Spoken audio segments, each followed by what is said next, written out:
नमस्ते दोस्तों, आप सभी का स्वागत है हमारे YouTube चैनल फ्यूचर कंप्यूटर जालरा पैटर्न में। जैसे कि दोस्तों आपने हमारे पिछले वीडियोस देखे होंगे और आपको पसंद भी आए होंगे। आपके इसी क्रम में हम रोज़ाना हर दूसरे तीसरे दिन नया वीडियो लाते हैं और दोस्तों आपको नई जानकारी देने की कोशिश करते हैं जिससे आप अपने काम को और बेहतरीन तरीके से कर सकें। दोस्तों अभी तक अगर आपने हमारे चैनल को सब्सक्राइब नहीं करा है तो सब्सक्राइब ज़रूर कर लीजिए ताकि आपको आगे के जो भी अपडेशन आए आपको मिलते रहे, टाइम टू टाइम सारी जानकारी मिलती रहे। और अगर आपने हमारे वीडियो पसंद आते हैं तो आप उन्हें लाइक ज़रूर करें और अपने दोस्तों के साथ शेयर करें ताकि उनको भी इस प्रकार की जानकारी मिल सके। तो दोस्तों इसी क्रम में हम आगे बढ़ते हुए आज का वीडियो लाए हैं। आज का वीडियो आपके जो UIDAI से संबंधित समस्याएं है जो आमजन की है, ये सभी के लिए है। आज का वीडियो हमारा हर एक भारत के हर एक नागरिक के लिए है जो इसको काम में ले सकता है।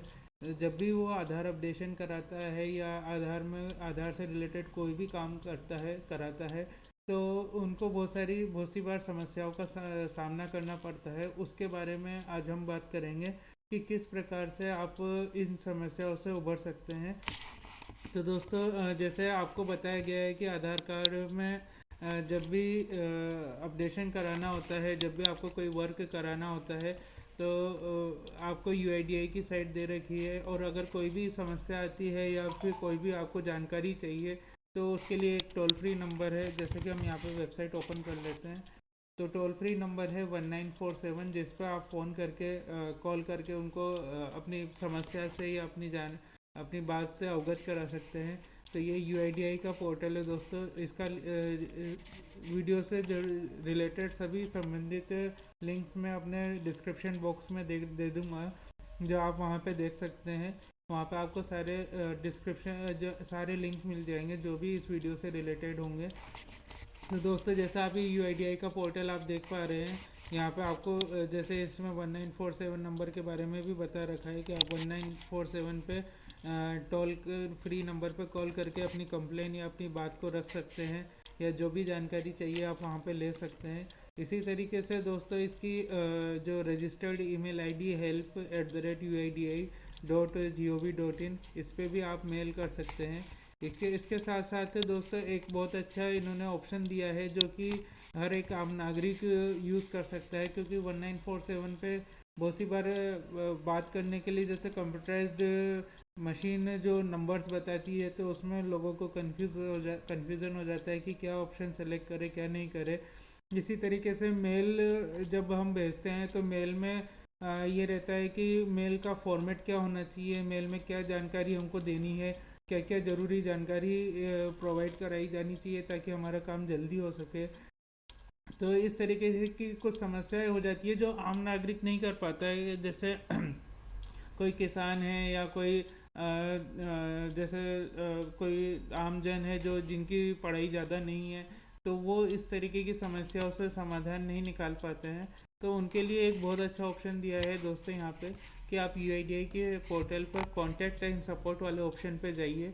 कॉन्टैक्ट एंड सपोर्ट पे जाके यहाँ पे आपको एक ऑप्शन दे रखा है ग्रीवेंस रिड्रेसल मैकेनिज्म, यानी आपकी जो शिकायत है उसको आप यहाँ पे बता सकते हैं, आप आपकी प्रॉब्लम को यहाँ पे डिस्क्राइब कर सकते हैं। तो जैसे यहाँ पे आपके पास दो ऑप्शन है, file a complaint and check complaint status.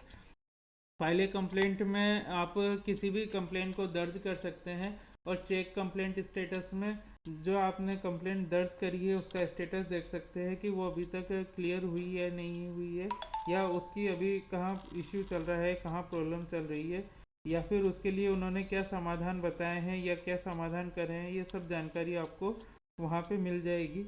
तो दोस्तों हम आपको ये प्रोसेस बताते हैं कि कैसे करना रहेगा। आपको यहाँ पे ग्रीवलेंस रिड्रेसल मैकेनिज्म पे जाना है, यहाँ पे आपको फाइल कंप्लेंट पे क्लिक करना है।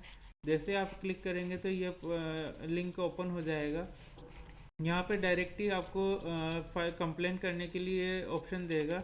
जैसे कि दोस्तों यहाँ पे देख पा रहे हैं कि यहाँ पे आपको नाम लिखना है तो यहाँ पे हम नाम लिख देते हैं। यहाँ पे आपको मोबाइल नंबर लिखना है तो यहाँ पे आप मोबाइल नंबर लिख दीजिए। कि हम एक टेस्टिंग पर्पज़ आपको बता रहे हैं कि यहाँ पे हमने नाम लिख दिया, यहाँ पे मोबाइल नंबर लिख दिया। यहाँ पे आप ईमेल ID लिख सकते हैं।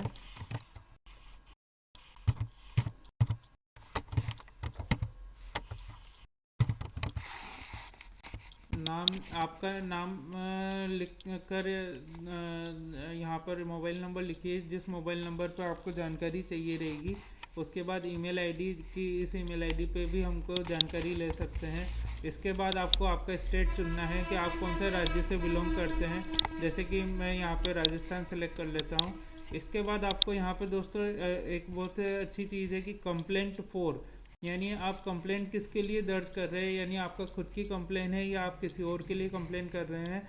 जैसे कि दोस्तों अगर नागरिक खुद अपनी कंप्लेंट दर्ज कराता है तो वो यहाँ पे सेल्फ ऑप्शन सेलेक्ट कर लेगा, और अगर किसी और की कंप्लेंट दर्ज करता है तो यहाँ पे अदर सेलेक्ट कर लेगा।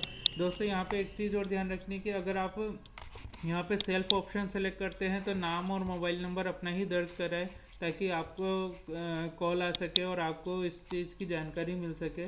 और अगर आप किसी और के लिए कंप्लेंट कर रहे हैं तो अदर सेलेक्ट करके यहाँ पे नाम आपका लिख सकते हैं, लेकिन मोबाइल नंबर आप उसी पर्सन का लिखें जिसका है, ताकि उसी से डायरेक्ट यूआईडीआई बात करके अपनी जो भी उन्होंने निस्तारण करा है या जो भी प्रॉब्लम का रिजोल्यूशन निकाला है वो आपको बता सके।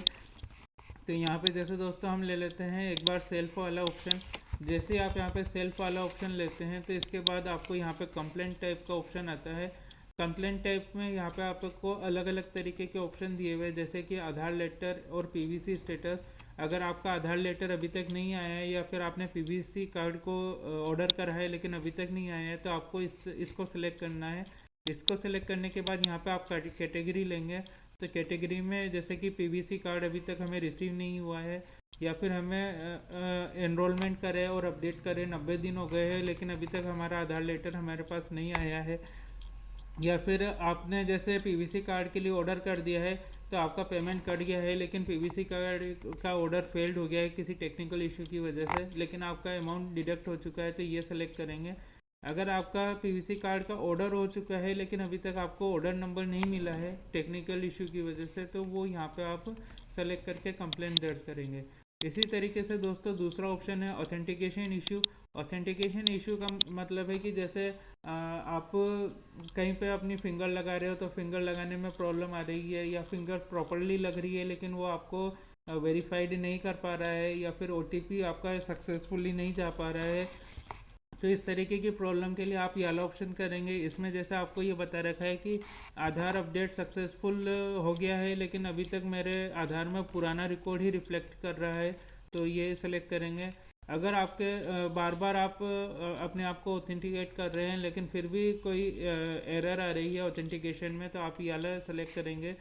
आई am facing issues with M Aadhaar का मतलब है कि अगर जो आपका एम आधार है मोबाइल ऐप है उसमें कोई इशू आता है, आपको प्रॉपर जानकारी नहीं मिल पा रही है या प्रॉपर वो चल नहीं पा रहा है, तो उसके रिगार्डिंग यहाँ पे आप कंप्लेंट डाल सकते हैं।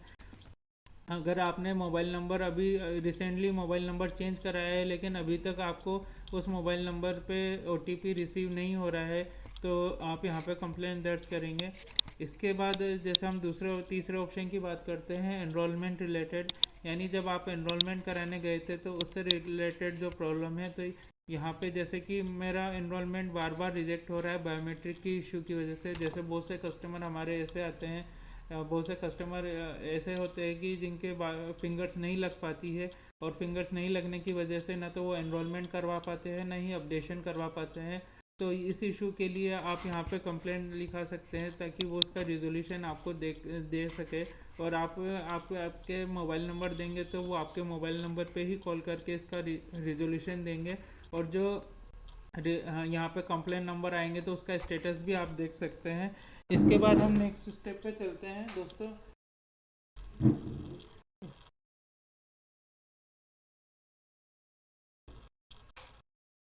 इसके बाद जो नेक्स्ट स्टेप है दोस्तों उसके बारे में हम बात कर लेते हैं। तो यहाँ पे जो नेक्स्ट स्टेप है हमारी वो एनरोलमेंट रिलेटेड के बाद है ऑप्शन हमारा ऑपरेटर या एनरोलमेंट एजेंसी से रिलेटेड। कि अगर जैसे दोस्तों बहुत सी बार क्या होता है कि हम कहीं पे अपना काम कराने गए, अपडेशन कराने गए, तो उससे रिलेटेड प्रॉब्लम आती है। तो यहाँ पे उसके बारे में भी आपको दे रखा है। जैसे कि पहला ऑप्शन है area pin code available not available या मिसमैच्ड। दोस्तों जैसे आप जानते हो कि बहुत सी जगह ग्रामीण क्षेत्रों में बहुत से एरिया ऐसे होते हैं जो नए डेवलप होते हैं, वहाँ पे नए पोस्ट ऑफिस ओपन होते हैं, तो वहाँ का पिन कोड यूआईडीआई के पास नहीं हो पाता है, जिसकी वजह से जब वो अपनी डिटेल अपडेट कराता है या एड्रेस अपडेट कराता है और पिन कोड डलवाता है, तो वो पिन कोड वहाँ पे शो नहीं होता है, या फिर उस पिन कोड पे वो विलेज या वो एरिया शो नहीं होता है। तो इसके लिए आपको दोस्तों यहाँ पे कंप्लेंट डाल सकते हैं। ये एक आधार सेंटर वाला भी डाल सकता है, क्योंकि उसको पता है कि कौन से पिन कोड की डिमांड आ रही है, लेकिन वो पिन कोड यूआईडीआई पोर्टल पर अवेलेबल नहीं है। तो वो पिन कोड आप यहाँ पे डाल सकते हैं, या फिर कोई कस्टमर है जो डायरेक्टली यूआईडीआई के पोर्टल से अपना अपडेशन कर रहा है और उसको ऐसा इश्यू आ रहा है, तो वो भी यहाँ पे बता सकता है कि कौन सा पिन कोड अवेलेबल नहीं है, और उसके बारे में जानकारी दे सकता है। इसी तरीके से दोस्तों, अगर बैंक या पोस्ट ऑफिस में ये सर्विस सिर्फ अकाउंट होल्डर को ही दी जा रही है, दूसरे अदर कस्टमर को नहीं दी जा रही, जैसे कि किसी बैंक में या पोस्ट ऑफिस में आधार एनरोलमेंट सेंटर है, लेकिन वो सिर्फ अपने कस्टमर्स को ही प्रीफर कर रहा है, दूसरे पर्सनस को प्रीफर नहीं कर रहा है, तो यहाँ पे आप कंप्लेंट डाल सकते हैं कि वो अकाउंट होल्डर्स का काम ही कर रहा है और दूसरे जो कस्टमर्स हैं उनका काम नहीं कर रहा है। तो इसी तरीके से यूआईडीआई पे जो यूआईडीआई की वेबसाइट पे आधार सेंटर का जो एड्रेस है, जो लोकेशन है, वो लोकेशन वहाँ पे नहीं होके वो कहीं और बैठ रहा है, तो उसकी भी आप यहाँ पे कंप्लेंट दर्ज कर सकते हैं। अगर दोस्तों आपके एरिया में कोई भी अपडेट आधार एनरोलमेंट सेंटर नहीं है और आप चाहते हैं कि आपके एरिया में कोई आधार एनरोलमेंट सेंटर ओपन हो, तो उसके लिए भी आप यहाँ पे बता सकते हैं। इसी तरीके से अगर ज़्यादा डिमांड मनी की डिमांड की जा रही है, तो उसके बारे में यहाँ पर बता सकते हैं। ऐसे ही अगर एनरोलमेंट सेंटर में कोई फैसिलिटी की कमी है, तो वो आप यहाँ पर बता सकते हैं। अगर एनरोलमेंट सेंटर का स्टाफ का रूड सही नहीं है, यानी वो आपको प्रॉपर तरीके से गाइड नहीं कर रहा है या प्रॉपर तरीके से बात नहीं कर रहा है, तो यहाँ पे आप कंप्लेन दर्ज कर सकते हैं, या फिर किसी सर्विस को करने की मना कर रहा है। जैसे कि बहुत सी बार हमने सुना है दोस्तों कि बहुत सी बार कस्टमर को वो किसी सर्विस के लिए कहते हैं कि ये सर्विस बाद में आपको अपडेट करानी पड़ेगी, पहले ये होगी फिर उसके बाद दूसरी सर्विस अपडेट होगी, तो वो आप प्रॉपर जानकारी लेकर ही जाएं वहाँ पर। इसी तरीके से अनेबल टू कैप्चर बायोमेट्रिक्स की जो उनके पास बायोमेट्रिक मशीन है, वो प्रॉपर आपकी फिंगर्स या आपके आइरिश अपडेट नहीं कर पा रही है, प्रॉपर इसको कैप्चर नहीं कर पा रही है। अगर और भी लोगों के साथ यही सेम ऑपरेटर की प्रॉब्लम है, तो आप कंप्लेंट डाल सकते हैं। इसके बाद नेक्स्ट हम बात करते हैं दोस्तों पोर्टल और एप्लीकेशन इशू, यानी जो हम पोर्टल यूज़ करते हैं यूआईडीआई का पोर्टल, तो उसमें अगर कोई प्रॉब्लम है, तो आप यहाँ पे वो कंप्लेंट डाल सकते हैं कि जैसे हमारा स्टेटस चेक नहीं कर पा रहे हैं, या फिर हम अपॉइंटमेंट पोर्टल बुक नहीं कर पा रहे हैं, या फिर आपका जो एसएसयूपी है यानी जो सेल्फ आधार अपडेट करने का सिस्टम है, उसमें कोई इशू आ रहा है, तो आप वो यहाँ पे डाल सकते हैं। इसी तरीके से दोस्तों सबसे मेन जो इसमें कंप्लेंट टाइप आया है वो अपडेट रिलेटेड है। ये सबसे मेन हमारा यहाँ पे कंसेप्ट है, क्योंकि यहाँ पे अपडेट रिलेटेड ऑप्शन हम सेलेक्ट करेंगे, तो ये समस्या है आज अभी के टाइम पे हर कस्टमर को, लगभग बहुत से कस्टमर्स को ये प्रॉब्लम आ रही है, और इसका सॉल्यूशन बहुत अच्छा यहाँ पे दिया है, बहुत अच्छे तरीके से यहाँ पे फाइल कंप्लेंट का ऑप्शन दिया है हमें। जैसे कि दोस्तों बहुत सी बार क्या होता है कि किसी कस्टमर की एक्नॉलेजमेंट रिसिप्ट रिसीव नहीं हुई है, जबकि पेमेंट हो चुका है। जैसे आपने ऑनलाइन आधार अपडेट करा है, तो आपका पेमेंट डिडक्ट हो गया है, लेकिन आपके अभी तक एक्नॉलेजमेंट रिसिप्ट जनरेट नहीं हुई है, तो आप यहाँ पर मेंशन करके उसको बता सकते हैं। इसके बाद जैसे दोस्तों बहुत से कस्टमर्स की प्रॉब्लम आती है कि वो आधार अपडेट करते हैं, तो आधार अपडेट करने के बाद जब वो स्टेटस चेक करते हैं, तो स्टेटस में नो डिस्क्रिप्शन करके रिजेक्शन का ऑप्शन आता है कि आपका आपकी फ़ाइल रिजेक्ट, आपका अपडेशन रिजेक्ट कर दिया गया है, और उसका रीज़न बताता है नो डिस्क्रिप्शन, तो उसको यहाँ पे आप मेंशन करके कर सकते हैं। इसके बाद नेक्स्ट है दोस्तों कि मोबाइल नंबर अपडेट करने में 30 दिन से अगर आपको ज़्यादा हो गए हैं, 30 दिन के बाद भी वो अभी तक आपके मोबाइल नंबर की अपडेशन रिक्वेस्ट को अंडर प्रोसेस बता रहा है, तो उसको यहाँ पे आप बता सकते हैं। इसके बाद दोस्तों अगर आपने कोई ऑनलाइन अपडेट रिक्वेस्ट डाली है और 30 दिन तक अभी तक कोई भी स्टेटस उस पर शो नहीं हो रहा है, तो आप उसकी कंप्लेन यहाँ पे डाल सकते हैं। यहाँ पे नेक्स्ट है दोस्तों कि जैसे आपने जो मोबाइल नंबर अपडेट कराया है उससे उस पर आपको ओटीपी रिसीव नहीं हो रहा है अपडेशन होने के बाद भी, यानी जैसे आपने जो मोबाइल नंबर अपडेट कराने की रिसिप्ट है उसको चेक करा है और स्टेटस सक्सेसफुली दिखा रहा है, फिर भी अगर आपके मोबाइल नंबर पर ओटीपी रिसीव नहीं हो रहा है जो मोबाइल नंबर आपने अपडेट कराया है, तो आप यहाँ पे उसकी कंप्लेंट डाल सकते हैं। इसी तरीके से दोस्तों अगर जैसे आपने ऑनलाइन पोर्टल से यानी एसएसयूपी से अपना कोई भी आधार अपडेट करने का रिक्वेस्ट डाली है और उसका पेमेंट आपका डिडक्ट हो गया है, लेकिन वो पेमेंट अभी तक 21 दिन के बाद भी आपको रिसीव नहीं हुआ है, तो वो यहाँ पे आप डाल सकते हैं पेमेंट स्टेटस फेल्ड होने की कंडीशन में। इसके बाद नेक्स्ट है दोस्तों कि बायोमेट्रिक वेरिफिकेशन में फेलियर हो रहा है, उसकी वजह से अगर कोई आधार बार बार रिजेक्ट होता है, जैसे कि कोई कस्टमर आधार अपडेट कराने गया और जब फिंगर वो लगा रहा है तो उसकी वो फिंगर तो लग जाती है, लेकिन बाद में जब वो स्टेटस चेक करता है तो उसका रिजेक्शन आता है कि आपका बायोमेट्रिक वेरिफिकेशन सक्सेसफुली नहीं हुआ है, तो वो ऐसी कंडीशन में आप यहाँ पे कंप्लेंट डाल सकते हैं या अपनी बात को यूआईडीआई तक पहुँचा सकते हैं। इसके बाद है दोस्तों ये वाली प्रॉब्लम अभी लास्ट मंथ बहुत सी बार आई है कि डाटा प्रोसेस एरर आती है या कोई भी एरर आती है जिसकी वजह से आपका अपडेशन रिजेक्ट होता है, लेकिन वो रिजेक्शन डाटा प्रोसेस एरर या टेक्निकल टर्म्स की वजह से आता है और आपका डॉक्यूमेंट प्रॉपर तरीके से पूरी तरीके से वैलिड है, आपका जो आपने जो डॉक्यूमेंट अटैच करा है वो 100% सही है और उनकी जो लिस्ट है उनकी जो दी गई लिस्ट है कि आप क्या क्या डॉक्यूमेंट लगा सकते हैं उस डॉक्यूमेंट के अकॉर्डिंग ही है, तो यहाँ पे आप कंप्लेंट दर्ज कर सकते हैं दोस्तों कि किस वजह से हमारा जो डॉक्यूमेंट है उसको रिजेक्ट किया गया है, इसका हमको डिस्क्राइब में हमें बताइए या फिर उसको सॉल्व कीजिए, क्योंकि हमने हमारा डॉक्यूमेंट प्रॉपर लगाया है सही लगाया है, तो उसके बारे में आप यहाँ पे बता सकते हैं। ये प्रॉब्लम बहुत ही आई है, तो दोस्तों आप ये प्रॉब्लम के लिए हर आधार अपडेशन भी अपडेट सेंटर भी इसको यूज़ कर सकता है, इस प्रॉब्लम को यूआईडीआई तक पहुंचा सकता है।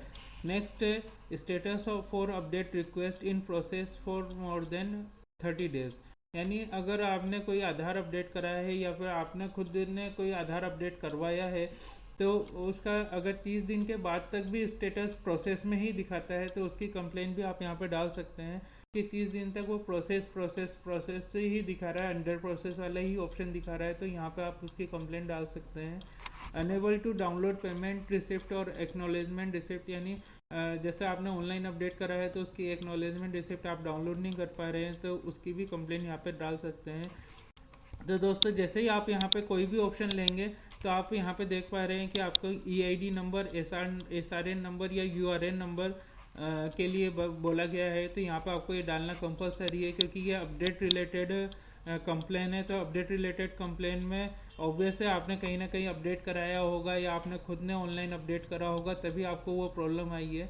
तो वो जब भी आप कोई अपडेट करते हैं या फिर आपने अपडेट कहीं से करवाया है किसी आधार सेंटर से कराया है, तो आपके पास या तो ईआईडी नंबर होगा जो कि एनरोलमेंट आईडी नंबर होता है, अगर आपने आधार अपडेट सेंटर से कराया है तो आपके पास ईआईडी ज़रूर होगा, और इसी तरीके से अगर आपने ऑनलाइन अपडेट कराया है तो आपके पास एसआरएन नंबर ज़रूर होगा।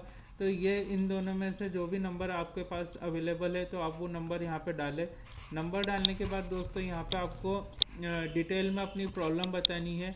आप जैसे ऊपर जिस भी टाइप की कंप्लेंट टाइप सेलेक्ट करते हैं और उसके बाद कंप्लेंट कैटेगरी सेलेक्ट करते हैं, उसके बाद आपको अपनी जानकारी डिटेल में बतानी है। दोस्तों यहाँ पे देखो आप वर्ड्स की लिमिटेशन नहीं है, तो आप अपने प्रॉब्लम को जितना अच्छे से समझा सके जितने अच्छे से बता सके वो ज़रूर बताएं, और यहाँ पे अपने प्रॉब्लम को बता के यहाँ पे आप कैप्चा डालेंगे। कैप्चा डालने के बाद यहाँ पे जब कैप्चा आप यहाँ पे डालेंगे तो यहाँ पे आपका नेक्स्ट का ऑप्शन ओपन हो जाएगा। ये अभी हमने यहाँ पे यूआरएन नंबर नहीं डाला है तो इसलिए नहीं आ रहा है, तो हम यहाँ पे इसको अपडेट रिलेटेड की जगह ऑथेंटिकेशन इशू कर देते हैं और कोई दूसरा ऑप्शन ले लेते हैं। तो यहाँ पे जैसे ही हम कोई मैसेज लिखते हैं तो उसके बाद आपके पास यहाँ पे नेक्स्ट का ऑप्शन आ जाएगा। इस नेक्स्ट के ऑप्शन के बाद दोस्तों आपके जैसे आप नेक्स्ट करेंगे तो आपसे ये सबमिट करने के लिए कहेगा आपकी कंप्लेंट। जैसे आप कंप्लेंट सबमिट करते हैं तो आपको एक कंप्लेंट नंबर शो होगा, जिस कंप्लेन नंबर को आप नोट डाउन कर सकते हैं। अगर आप किसी कस्टमर के लिए ये काम कर रहे हैं तो उसको ये कंप्लेन नंबर नोट डाउन करके दे सकते हैं। और अगर आप ये कंप्लेन खुद के लिए कर रहे हैं तो आपके मोबाइल नंबर पे भी ये कंप्लेन नंबर आपके पास आ जाएगा। और अगर आप अलग से नोट डाउन करना चाहें तो उसको नोट डाउन करके रख सकते हैं।